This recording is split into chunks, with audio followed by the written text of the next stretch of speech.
Les damos la bienvenida al podcast 252 de Crónicas Gumba. Con ustedes Víctor Dalos, me encuentran en @GumbaVictor. Buenos días, tardes, noches, según nos escuchen. Y me acompaña César Rivera, a mí me encuentran en redes como @Flagstad. Un saludo para todos. hoy y como nuestro primer podcast de un juego del 2025, tenemos que César nos trae una de las últimas entregas de una franquicia realmente de esas míticas importantes. ¿De qué juego vamos a hablar hoy y qué nos quedamos escuchando, don César? Vamos a hablar de Prince of Persia, The Lost Crown, y de esa banda sonora los voy a dejar escuchando una canción que se llama End Credits.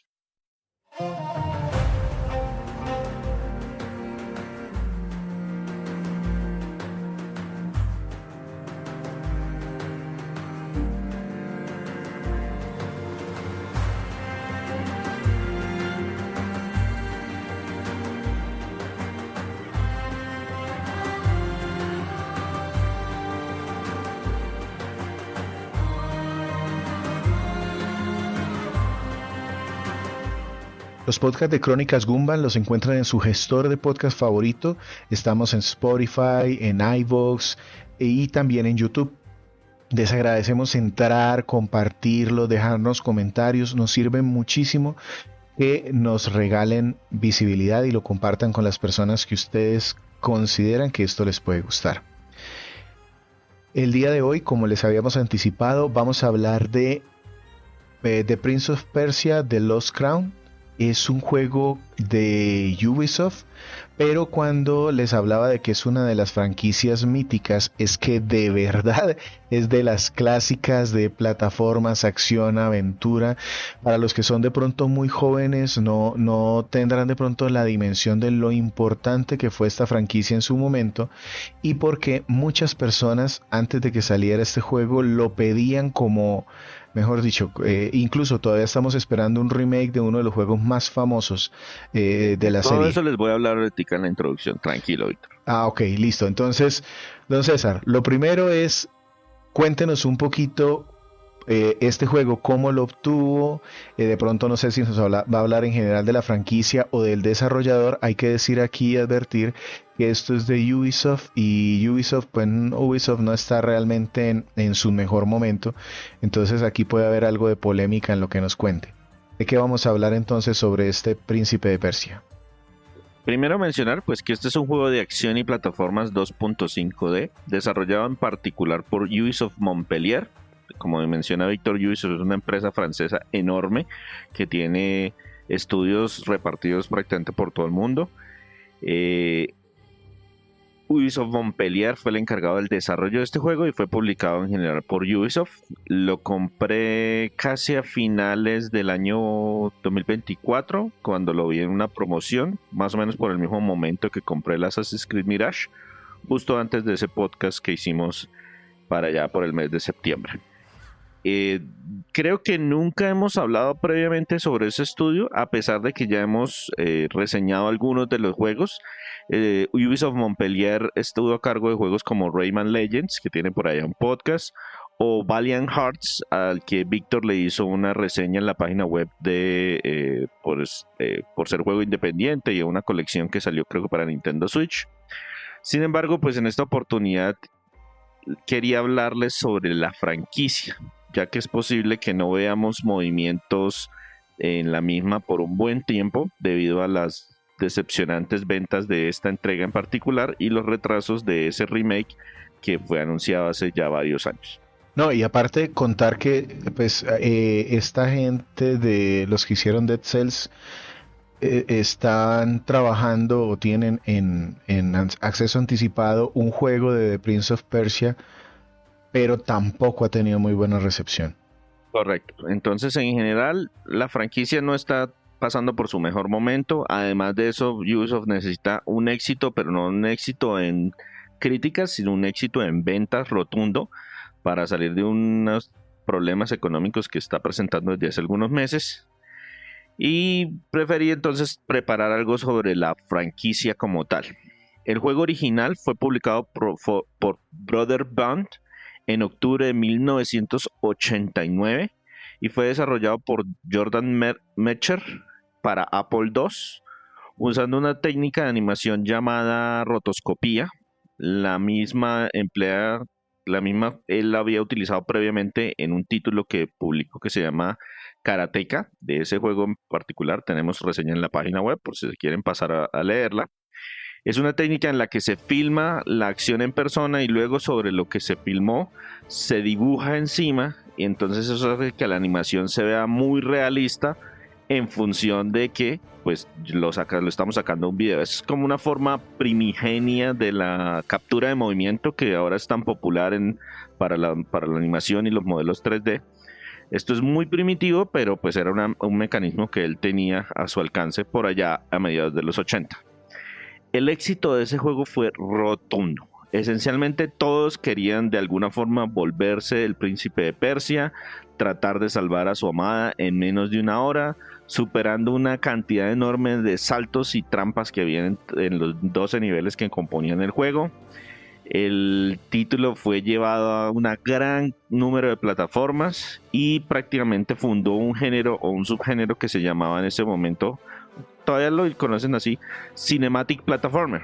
De ese juego, de ese tipo de juegos salieron un par de títulos y hace un par de años como que tuvo un resurgimiento. Entonces cosas como Blackthorn o Out of This World se consideran de ese Cinematic Platformer.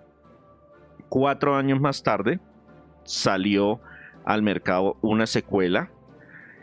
¿Por qué se demoró tanto cuando en ese momento salían tan frecuentemente? Es que el creador de la franquicia estaba estudiando su carrera universitaria, lanzó esta secuela que no fue algo drásticamente diferente, igual tuvo una muy buena recepción con la crítica y el público.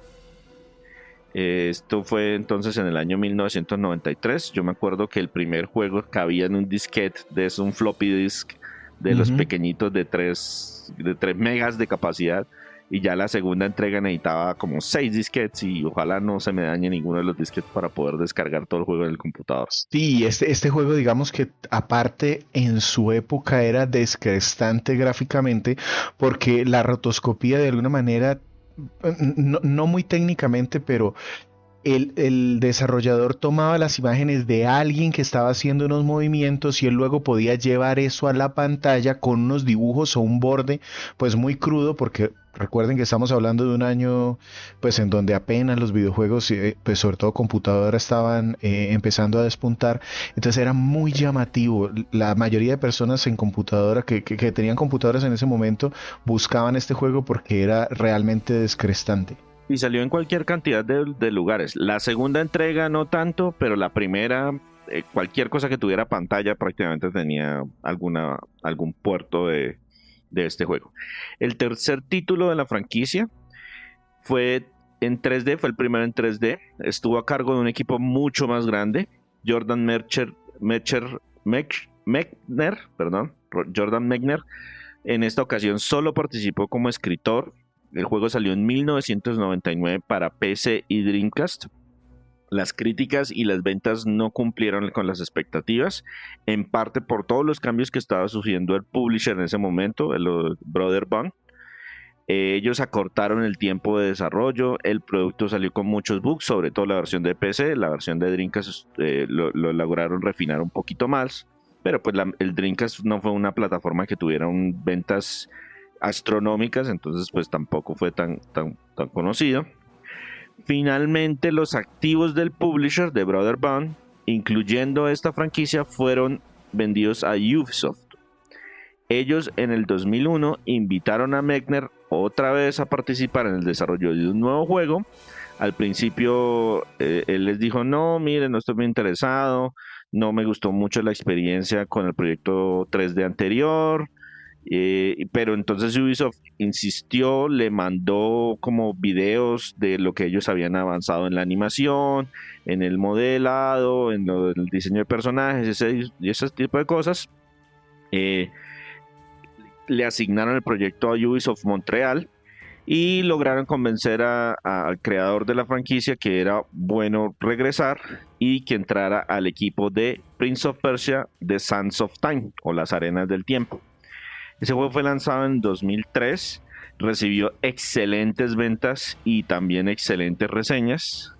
Sobre esa nueva trilogía, como quien dice ahí, volvieron a empezar la franquicia. Ya no era el mismo príncipe de los años 80 o de los años 90, sino era un nuevo personaje que también era un príncipe de Persia, que estaba metido en todo el tema de que habían unas arenas que le permiten devolverse en el tiempo, entonces uno podía fallar algunos saltos y devolverse para intentarlos nuevamente. De esta trilogía se lanzaron entonces 2 títulos adicionales. Warrior Within, del cual tenemos la reseña escrita también allá en nuestra página web, por si la quieren entrar a visitar, www.cronicasgumba.com. El tono de ese juego de Warrior Within fue mucho más oscuro. Yo me acuerdo que el tráiler traía una canción de un grupo Awake se llamaba la canción, de un grupo que se llama Godsmack, que era new metal, entonces era mucho más oscuro, los diseños de personajes eran mucho más edgy. No a todo el mundo le gustó ese cambio en el tono. Y un año más tarde, en el 2005, lanzaron The Two Thrones, que era un punto como intermedio, como quien dice, hey, estamos volviendo un poquito más al estilo original, pero tenemos también algunos de esos elementos oscuros, algunos de esos elementos como más maduros en ese momento, para describirlos de alguna manera, y ese quedó como en el punto intermedio. A la par de esos juegos, de las arenas de la trilogía, de lo que se llamaba en ese momento la trilogía de las arenas del tiempo, se lanzaron algunos spin-off de la franquicia. Hay un juego por allá de estrategia por turnos, hay un título de plataformas 2D para el Nintendo DS, etcétera, etcétera. En 2008, Ubisoft trató de reiniciar la franquicia nuevamente con otro juego llamado simplemente Prince of Persia, que utilizaba un arte muy diferente, muy bonito, muy estilizado, que tuvo una recepción moderada. La verdad, a algunos les gusta bastante, era relativamente sencillo, era de la generación del PlayStation 3 y el Xbox 360, pero no logró tampoco unas ventas, o sea, no fue un reinicio tan exitoso como el que habían visto en años anteriores con las de las arenas del tiempo. En 2010 salió en cine Prince of Persia, Sands of Time, protagonizada por Jake Gyllenhaal, Ben Kingsley y Gemma Arterton. Y de manera simultánea entonces Ubisoft lanzó un cuarto juego de la trilogía de las arenas del tiempo, un juego que se llama Prince of Persia The Forgotten Sands, que complementaba la historia original, contaba más o menos qué había sucedido entre el primer y el segundo juego, como dice, en qué momento nos volvimos edgys con el príncipe. Y a partir de ese punto la franquicia cayó en el olvido, en parte por los excelentes resultados de Assassin's Creed, que obligó a Ubisoft a reestructurar varios estudios de la compañía para empezar a trabajar en función de lanzar esa franquicia de manera anual. Yo recuerdo que cuando se lanzaba la película también salía una novela y hubo algo de como de polémica, porque no estoy seguro, creo que era porque el autor original de la historia tenía algo que ver con... Se lanzó un cómic alrededor del... Y tenían algo que ver con la película, pero como que no se hablaban bien, y bueno, ahí hubo varios líos por eso, porque el autor como que no estaba muy contento ni con la trama de la película, ni como le había ido a los últimos juegos. Pues es que Jordan Mechner fue el escritor de las arenas del tiempo, también diseñó escenarios, pero cuando trasladaron eso a la película, pues tuvieron que tomar muchas libertades creativas y cambiar cosas de la historia y unir pedacitos del primer juego con cosas del segundo y cosas del tercero, y pues ahí hubo cambios, y usted sabe que a un autor cuando le tocan la obra normalmente no le gusta ya mucho. En 2020 se anunció el remake de Sands of Time, que debía salir en 2021, pero el tráiler tenía unas gráficas no muy llamativas, y el estudio encargado de eso, eran 2 estudios que estaban en Asia, en particular creo que en India, eran Ubisoft Pune y Ubisoft Mumbai o algo por el estilo. El proyecto entró en un letargo y dijeron, no, estamos reestructurando, le estamos haciendo cambios, tenemos que ver no sé qué. Finalmente el proyecto lo movieron a otro estudio, y en este momento que estamos grabando está retrasado hasta el 2026. Supuestamente en 2026 sale el remake de Sands of Time.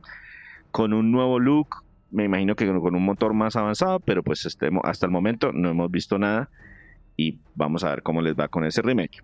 Pero en junio del 2023, en medio del Summer Game Fest y casi de la nada, fue anunciado el juego del que les voy a hablar hoy, The Lost Crown, con un primer tráiler que la verdad no era muy llamativo, un diseño de personajes algo extraño para un La Prince of Persia, música, la la banda música, sonora la primera... que seleccionaron.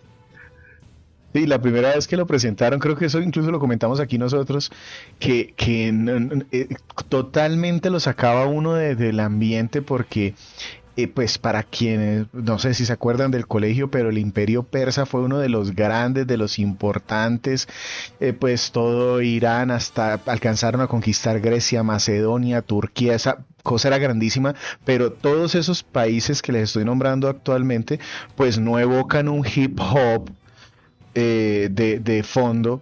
Entonces cuando pusieron el primer video tenía un hip hop ahí todo raro. Sí, exacto. Lo otro era el diseño del personaje, que era bastante extraño para un Prince of Persia, que de paso muchos ignoraron es que el protagonista del juego no era el príncipe de Persia, entonces pues que fuera un diseño diferente tenía algo de sentido, pero pues como a uno le dicen no, Prince of Persia y uno automáticamente se imagina que está uno controlando al príncipe de Persia, igual que en Legend of Zelda, ese man verde debe ser Zelda, y en Metroid, pues esa armadura El debe ser robot, Metroid. sí, ajá, el Sí. robot es el Metroid, por supuesto.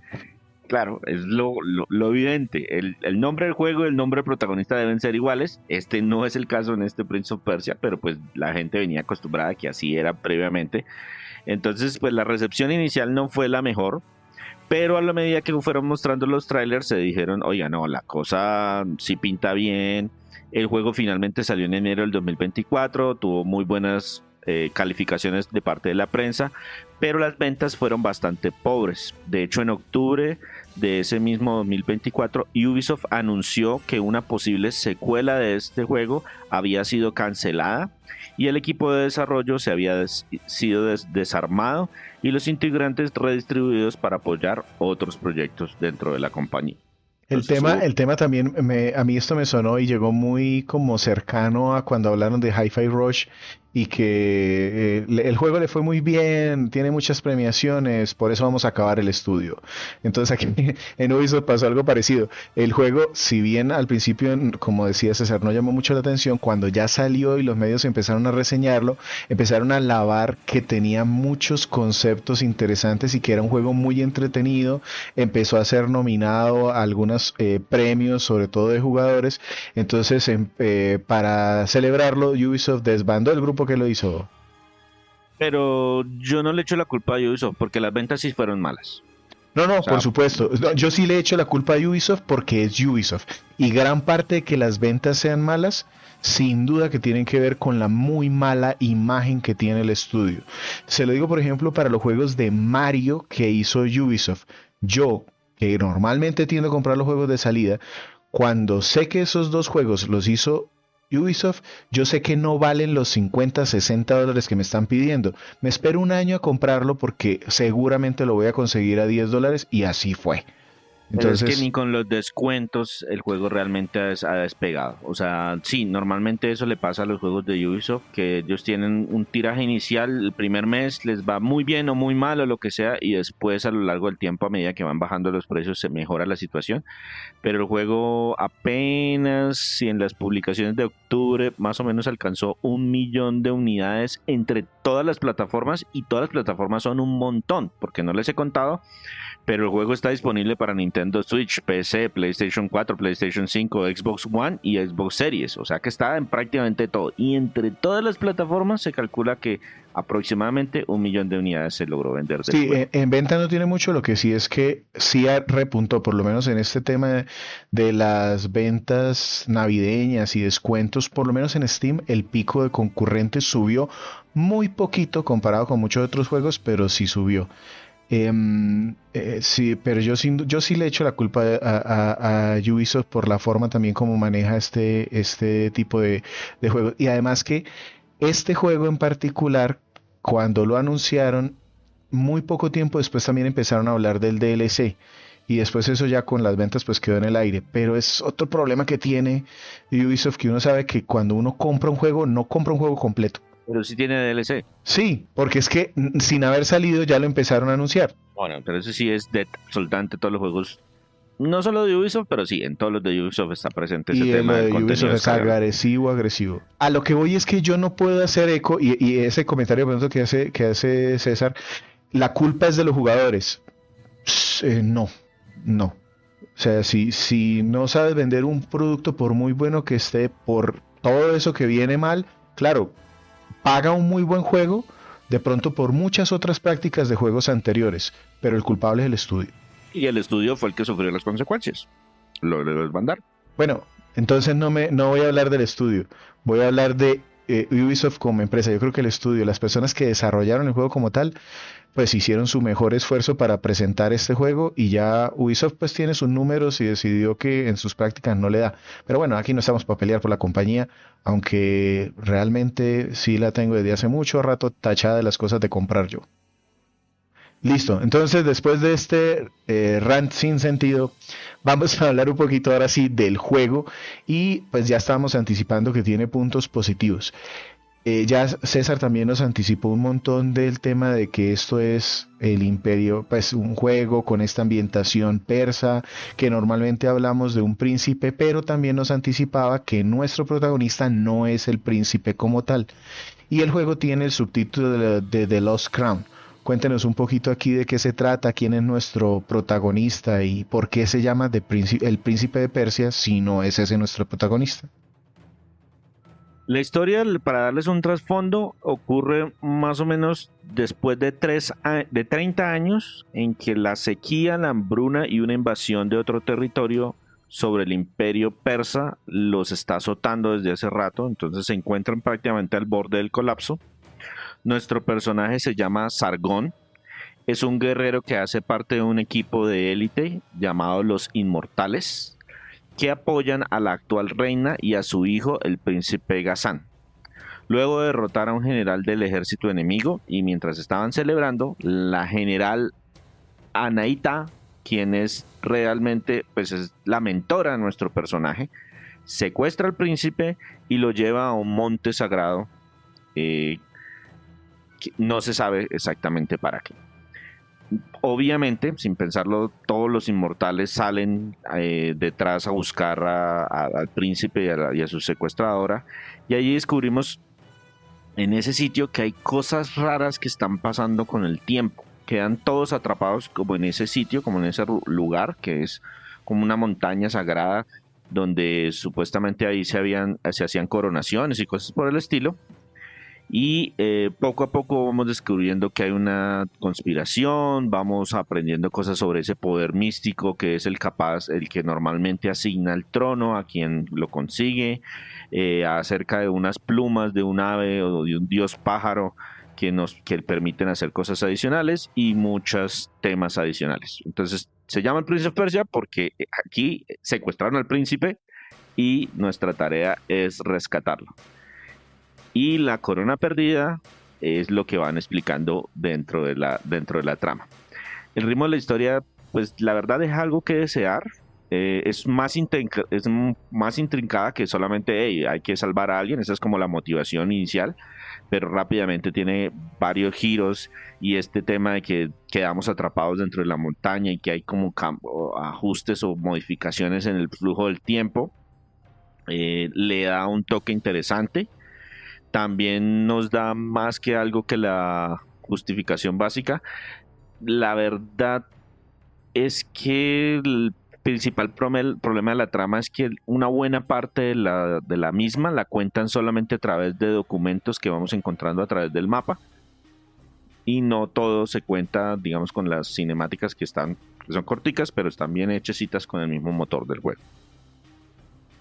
Este tema de la historia y los inmortales, cuando lo anunciaron al principio, me pareció súper interesante porque se supone que estos eran como los grandes soldados. Se decía que no podían morir, pero en realidad era por una estrategia que usaban de que si uno se caía volvía otro, y parecía como que el ejército ese nunca se reducía, y cuando nombraban que era este señor que era de élite, a mí me llamó mucho la atención. Cuénteme aquí, yo o sea, adelantándome mucho, ¿cuánto se tardó? Sabiendo que pues este es un juego más de acción, más como de, sí, de backtracking. Ahorita nos cuenta un poquito en la jugabilidad, pero ¿qué tan largo le...? Yo me terminé el juego con el platino en aproximadamente unas 24 horas y si no me hubiera puesto a buscar esos objetos adicionales, por ahí leí que el juego se demora más o menos entre 15 y 17 horas para terminarse. Y dice que la historia pues como que no termina de cuajar en ese tiempo. La forma como está distribuida. O sea, como que me cuentan un pedacito al principio y se demora un montón de tiempo para que me vuelvan a contar otro pedacito y vuelve a pasar un montón de tiempo para que me vuelva a contar otro pedacito. Y varias de esas cosas que ¿sabes? Partes son importantes. A mí me parece que son relativamente importantes dentro de la historia y son pergaminos que están por ahí regados que pues, muchas personas les pasarán por encima y ni siquiera los voltearán a mirar. Ok. Entonces eso pues ahí está, pero no es la motivación principal. Entonces hablemos un poquito de cómo se juega. En todas partes mencionan que esto tiene muchos aspectos de Metroidvania. ¿Sí es tanto así? Porque usted nos decía un juego de acción 2.5D, acción y plataformas 2.5D, ¿sí? Sí, Y correcto. listo. Entonces, ¿qué tiene especial para que le digan que es Metroidvania? El especial es que tiene mucha exploración, sigue muchas mecánicas de esa de regresarse sobre lo recorrido al obtener nuevos poderes. Al estilo Metroid, no tengo ni idea por qué le ponen el Vania. Esto no tiene nada de Vania, no hay subida de niveles, no hay equipos así importantes, no hay consumibles. Es Metroid hecho y derecho. Es un extenso mapa con zonas interconectadas. Sargón, que es nuestro personaje, es bastante ágil, pelea con un par de espadas, puede hacer golpes rápidos, combos sencillos, esquivas, bloqueos y combinando estos movimientos, el combate se vuelve muy dinámico y variado, entonces nos podemos deslizar detrás de los enemigos, elevarlos en el aire, a extender los combos. Eh, Eso sí se requiere algo de precisión y reflejos porque hay muchos golpes de los enemigos que nos encontramos que no se pueden bloquear y otros que si lo hacemos con demasiada anticipación, si nosotros presionamos el bloqueo con demasiada anticipación, no solamente recibimos el golpe, sino que recibimos daño adicional. La vida solo se puede recuperar con botellitas, de las cuales tenemos usos limitados. Eso es algo que ya se está volviendo muy popular en los juegos, que es una mecánica que es propia de los juegos de Souls, que es un consumible que uno lo utiliza y solamente se recarga cuando llega usted a un punto en el que de salvado o cosas por el estilo. Pero el combate no es tan exigente. Hay que ser un poquito precisos, pero tampoco es tan estricto ni golpea tan duro cuando nos equivocamos. A medida que progresamos tenemos acceso a algunas armas a distancia, como un arco y flecha, que son limitadas y pues toca recargarlas. También hay una herrería donde podemos pagar cristales del tiempo, que es como la moneda del juego, y o lingotes especiales, dependiendo de la mejora que queramos hacer. Ahí podemos mejorar el daño que hacen nuestras armas o podemos mejorar el nivel de nuestros talismanes. Estos últimos son objetos que nos dan mejoras pasivas y los podemos encontrar explorando, completando misiones secundarias o en una tienda que hay en un sitio en particular de todo ese mapa gigantesco.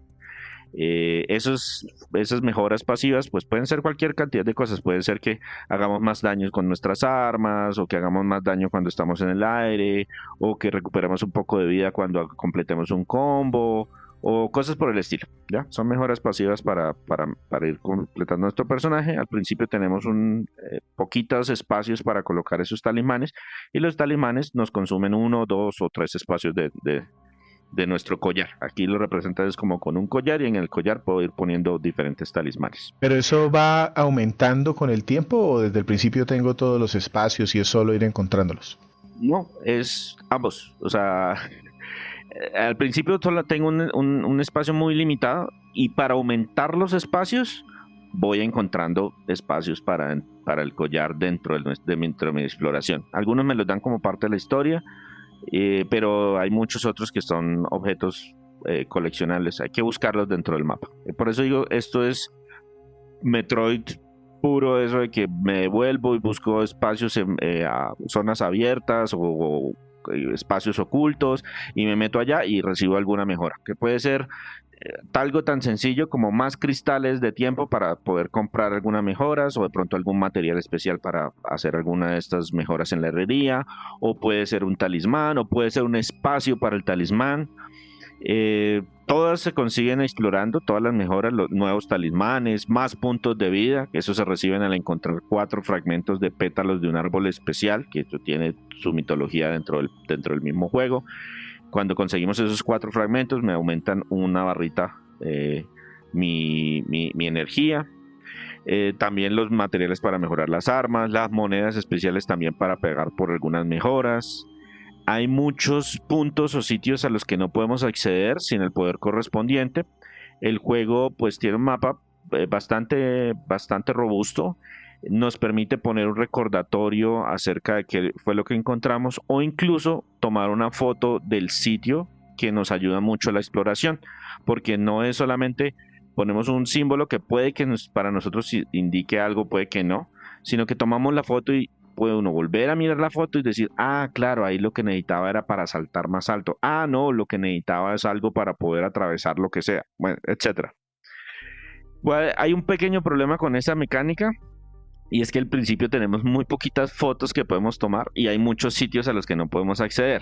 Y a medida que fui avanzando en el juego, me dieron más posibilidades, más espacios para más fotos, pero pues yo ya no necesitaba tantos porque ya de hecho era borrando las fotos que no estaba necesitando porque ya estaba completando las diferentes áreas. Entonces pues no me gustó mucho esa progresión, pero es una mecánica muy interesante y que más juegos de este tipo deberían utilizar, porque de verdad le ayuda a uno mucho a recordar por qué demonios no pude seguir avanzando en ese sitio. No solamente que no pude seguir avanzando, sino por qué fue que no pude seguir avanzando.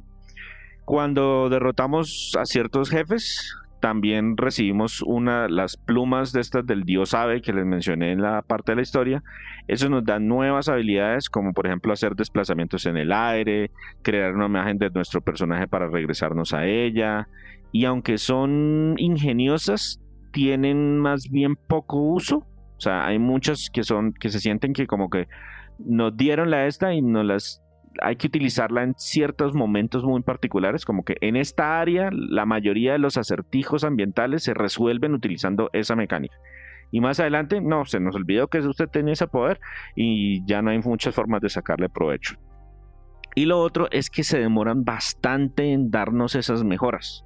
Yo pasé bastante tiempo sin encontrarme una nueva mejora, entonces sentía que el progreso me sentía como estancado en el progreso, muchas rutas, vaya por la derecha, vaya por la izquierda, pero yo no sentía que me daban el poder que yo necesitaba para poder devolverme lo suficiente para hacer lo otro. Hay lo que le mencionaba, hay muchos acertijos ambientales y varios retos de plataformas. Hay que ser muy precisos con esas plataformas porque el juego tiene una mecánica que si usted se estrella contra un tipo de picos, en lugar de hacerle un poco de daño, lo devuelven a donde usted empezó esos saltos de plataformas. Entonces hay que llegar, por ejemplo, hay que recorrer una pantalla y bajar y en todas partes hay picos. Entonces, si usted hace el recorrido perfecto, llega hasta otra plataforma donde pone los pies en la tierra y puede continuar desde ese punto. Pero si en cualquier momento anterior se estrelló contra los picos, en lugar de hacerle daño y permitirle continuar, no, lo devuelven al último punto donde usted estuvo en una plataforma estable.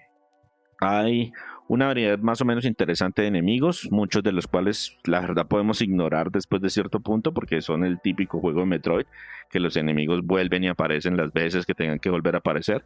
Y luego, como no nos dan experiencia, lo único que nos dan son cristales de tiempo para poder comprar mejoras. Y si usted de verdad no está necesitando en ese momento, que es lo más probable, pues no vale la pena ponerse a volverlos a matar una y otra vez. Lo que sí están bien entretenidos son los jefes, porque son grandes, interesantes, son de esos que lo ponen a uno a pensar cómo va a eliminarlos de cierta manera, y además de eso, a medida que uno les va bajando vida, cambian sus estrategias. Entonces tenía un ataque que hacía ciertas cosas, y después de que usted le baja la mitad de la barra de vida, tiene el mismo ataque, pero además de hacer eso que hacía antes, ahora también tiene un golpe adicional que antes no venía. Entonces hay que irse aprendiendo la estrategia poco a poco. ¿Qué más les cuento? Bueno, la dificultad por defecto, ahora que estaba hablando de los jefes, me pareció que está bien balanceada, pero, y este juego recibió algunas nominaciones por ese tema, el juego es muy accesible. El juego no es, pues tiene 4 niveles de dificultad: fácil, medio, especial y, mejor dicho, usted es el duro de los más duros. Pero adicional a eso tiene como un nivel de dificultad ajustable en varias métricas. Entonces usted puede decir, no, que los enemigos tengan menos vida, no, que a mí me hagan menos daño, no, que me den más tiempo para hacer parry en el momento correcto, no, que el juego automáticamente haga parry por mí o cosas por el estilo. Entonces hay muchas formas de simplificar, de hacer más sencillo el juego sin necesidad de bajarle todo al mínimo, sino pues, si uno puede sentir, no, es que el combate está muy sencillo, le puedo subir un poquito más al combate y dejo la dificultad de las plataformas más o menos del mismo nivel. Y eso es todo en cuanto a jugabilidad. Sí, cuando pasaron el tráiler inicial también, a pesar de la música que comentábamos, una de las partes más como atractivas eran esos jefes, y ahora que me cuenta que son como entretenidos y también que ajustan dificultad, por decirlo así de alguna manera, me parece más interesante. Hablemos entonces un poquito de, ahora sí, los aspectos artísticos y técnicos. Tengo entendido que este es un juego que se desarrolló en Unity. Y cuando ¿Correcto? uno habla de Unity, eso es una lotería. ¿Cómo le fue aquí?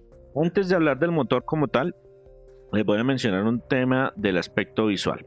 Este juego no pretende sumergirnos en el realismo, es más bien una versión más estilizada y en cierta medida caricaturesca del mundo.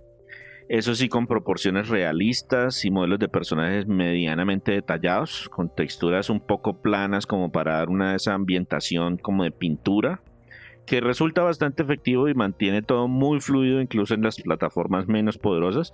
Si ustedes ven los personajes, ustedes les ven al acercamiento y ustedes dicen, no tienen muchos polígonos, las texturas son de buena calidad, pero tampoco son ultra realistas, pero funcionan bastante bien. Eh, digamos que no molestan en ningún momento y todo eso lo hacen es en función de eso, de mantener el juego fluido.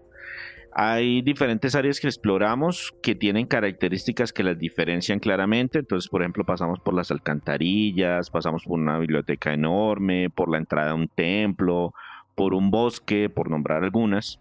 Y los enemigos y los jefes están muy bien animados con una cantidad razonable de efectos especiales, pero no es nada del otro mundo. O sea, se utilizan algunas reflexiones sobre el piso, algunas texturas transparentes, movimientos de arena, cosas por el estilo, pero no es algo que esté revolucionando el tema visual en ningún aspecto. Efectivamente, el motor que usaron fue Unity, y durante su lanzamiento se reportaron varios errores importantes, incluso algunos bloqueantes que afortunadamente ya se solucionaron relativamente rápido. Creo que esto tuvo parche de semana 1, una cosa por el estilo, porque había un par de errorcitos de eso de que no me aparece el que me tiene que dar la misión, entonces no puedo continuar, o había un enemigo que si me golpeaba muy duro me sacaba de fuera del borde de la pantalla, etcétera, etcétera. Entonces habían problemitas aquí y allá. Afortunadamente se arreglaron. Ya es muy, muy estable el juego. Creo que el juego salió en enero, en el parche de marzo ya estaba prácticamente todo solucionado. En cuanto a desempeño en PlayStation 5 y Xbox Series X, yo lo jugué en PlayStation 5, vamos a 4K y 120 cuadros por segundo si tienen la televisión correcta con HDMI 2.1, que afortunadamente sí la tengo.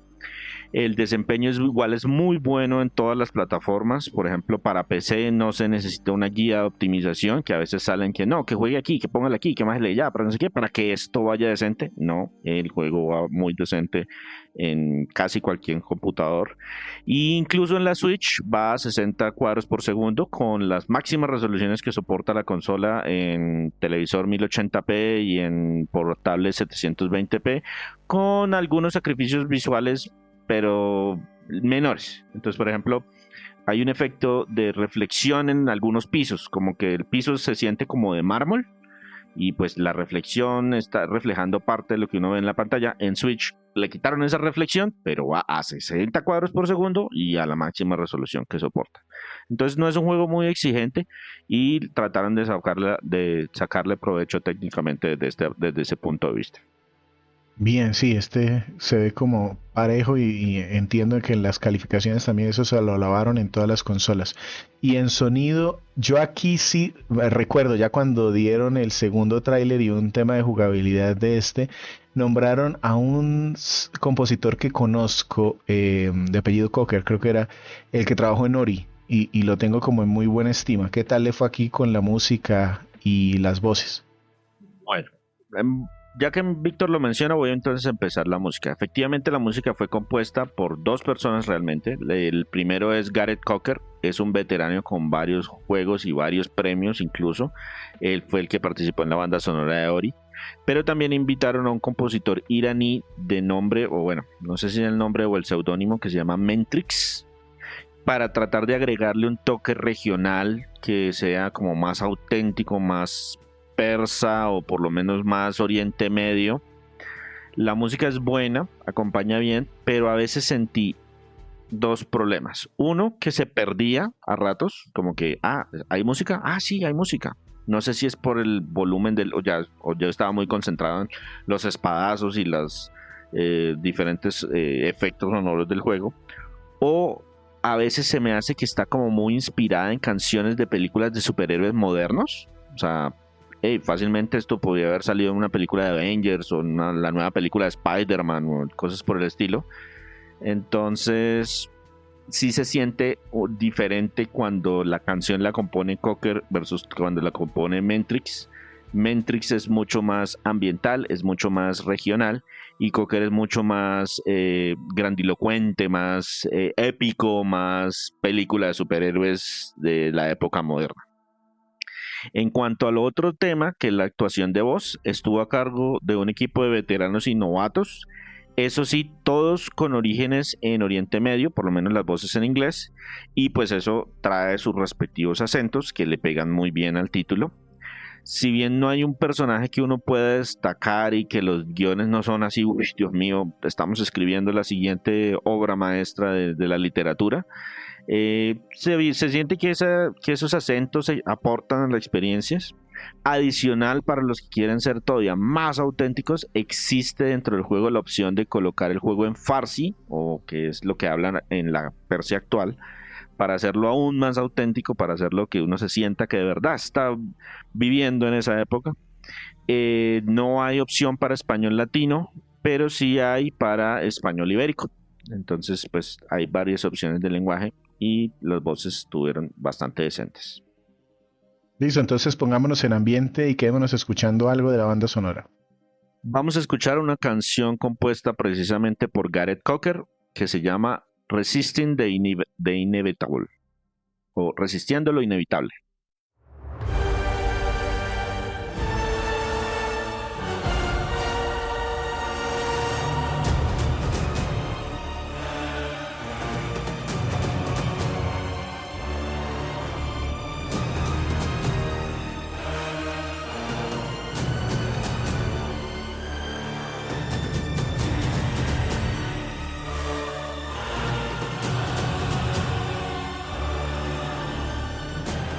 Aparte de estos podcasts, también pueden encontrar reseñas retro en nuestra página web www.cronicasgumba.com. Si pueden darle un clic a la publicidad, nos ayudan un montón porque ya estamos en números rojos desde hace rato. Entonces, don César, estamos hablando de El Príncipe de Persia, La Corona Perdida, un juego desarrollado por Ubisoft Montpellier. 2 dimensiones, 2.5, acción, aventura, con algo de backtracking, mucho más Metroid según usted nos lo describe. Después de este resumen que nos hizo, esta explicación general del juego, cuénteme qué fue lo que más le gustó, qué es lo que rescata de este título. Tengo 3 puntos que me parecieron que son lo positivo del juego. Primero, el combate. El combate es dinámico y entretenido, con muchísimas opciones, bloqueos, esquives, combos extendidos, diferentes armas, diferentes tipos de golpes. Bueno, hay muchísimas cosas para utilizar. hay poderes especiales, hay armas a distancia, las dos espadas, parries en el momento correcto, disparan una ejecución especial, cosas por el estilo. El combate definitivamente es parte de lo positivo de este juego. Otro punto que me gustó bastante fue el diseño de los mapas en general. Es bastante, o sea, se nota que trabajaron mucho en crear recovecos y entradas y salidas y formas de conectar el mapa para que uno no se sienta todo el tiempo perdido, y formas de bifurcar la ruta de tal manera que me voy a explorar por arriba, no, por arriba no era, pero por abajo, entonces aquí miro a ver qué puedo, tomo una foto para visitar después, etcétera, etcétera. Y lo otro que me gustó bastante fueron las batallas con los jefes, porque son retadoras, pero no se sienten injustas. Es decir, la primera vez que uno entra, hace un par de golpes y le bajé la mitad de la vida, y empieza con las otras, o sea, hace los ajustes en sus movimientos, empieza a hacer un daño de otras formas, y ahí sí empiezo a sufrir. Me toca estar muy pendiente de mis consumibles, de cosas por el estilo. Lo más probable es que pierda, pero siento que progresé un montón, y ya habiendo visto todos los movimientos, puedo volver a intentarlo, y sé que puedo progresar. Entonces las batallas son muy entretenidas, retadoras, pero no injustas. Esos son los positivos. Listo, entonces hablemos ahora de lo que de pronto no le gustó, de lo que pudo haber lastrado el juego. No tengo algo así como netamente malo, que uno diga, no, es que definitivamente esto es malo, pero sí tengo muchas quejas pequeñas dentro del título que puede que le molesten a unas personas más que a otras. Entonces, por ejemplo, el tema del estilo visual. El estilo visual funciona bastante bien y permite que el juego sea muy fluido en muchas plataformas, pero no es algo que pueda agradarle a todo el mundo. Hay muchas personas que ese estilo caricaturesco, para que algunos lo llaman tipo Fortnite, no sé si de verdad le puede aplicar el meme a esto, pero el tema es que ese estilo visual tiene sus detractores, puede que haya a muchas personas que eso les moleste. Otro, el combate es muy fluido, muy dinámico y muy entretenido, pero es un poco complicado acostumbrarse a los controles. Yo me encontré muchas veces haciendo 2 o 3 combos que fueron los que me aprendí, y con eso ya se me sentía confiado. Yo sabía que había formas de extenderlos y alargarlos y de volverlos y lanzar flechas y hacer cosas adicionales, pero no, ya con esto estoy conforme y puedo avanzar sin mucho problema. Entonces es porque todo el tema de que si dejo el botón presionado, si solamente lo presiono 2 veces, lo presiono 2 veces y luego presiono otro botón, hay bastantes combinaciones, pero es complicadito acostumbrarse a eso. Otro, el tema que les mencionaba, que la trama tiene su encanto, pero el ritmo de la misma se me hace que no está como bien distribuida a lo largo de la aventura. Hay espacios largos en los que no me contaban absolutamente nada, y me encontraba era con algunas misiones secundarias simples como hey, vaya y mate a alguien, o hey, vaya y averigüe dónde están mis soldados de no sé qué, cosas por el estilo. Entonces el ritmo de la trama deja cosas que desear. Otro problemita que tuve es que muchos de los acertijos ambientales no dependen de pensar en el acertijo, cómo resolverlo, sino de una ejecución con el control muy precisa. Entonces habían muchos que uno decía, bueno, tengo que ir del punto A al punto B, y no era realmente pensar cómo tenía que ir, porque se le ocurría a uno relativamente rápido, no, aquí hago un no sé qué, luego aquí hago no sé qué, aquí hago un doble salto de tal, y luego utilizo tal poder y tal otro.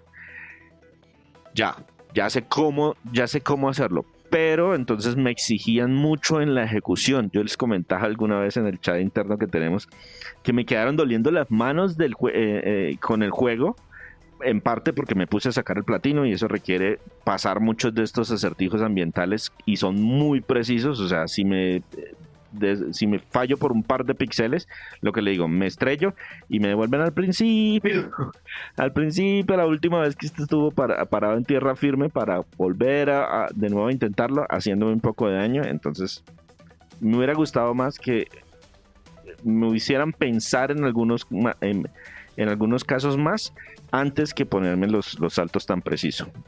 Y otro tema que También puede ser molestia, sobre todo para las personas que estamos acostumbrados a los juegos estilo Metroid o que tienen mucho backtracking, es que la exploración se facilita o se abre prácticamente al final del juego.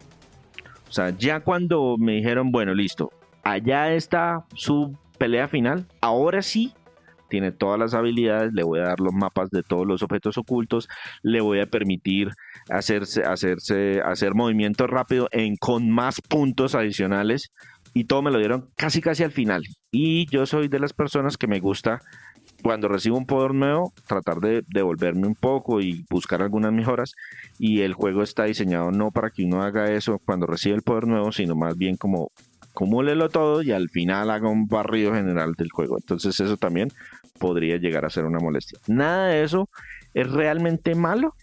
O sea, que lo habiliten la exploración al final no es malo, que el ritmo de la trama no sea la mejor no es malo, que sea un poco complicado acostumbrarse a los controles no es malo, pero son muchas molestias que a algunas personas pueden llegar a fastidiar y que sí, en total, en general, le bajan un poquito la calidad del juego.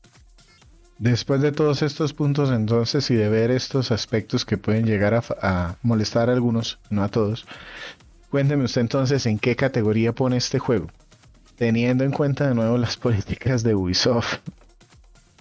Y que el juego salió en $50. O sea, no es un juego de precio completo, pero tampoco es un juego barato. O sea, no es que, ay, sí. Es que el juego está muy económico en el momento de su lanzamiento. Es un juego de $50 y eso lo hace a uno pensar. Teniendo en cuenta esas cosas, a mí me da ganas de ponerlo en dos categorías. Y no estoy muy seguro cuál sea la más conveniente. Si de pronto ustedes no están muy acostumbrados a este subgénero, que en muchas partes lo llaman Metroidvania o juegos estilo Metroid o juegos con backtracking, y quieren un producto bastante redondo en cuanto a la calidad del producto, la fluidez de la animación,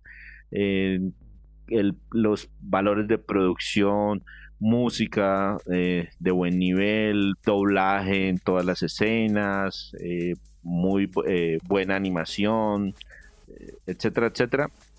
Yo creería que lo podrían dejar incluso como un comprable.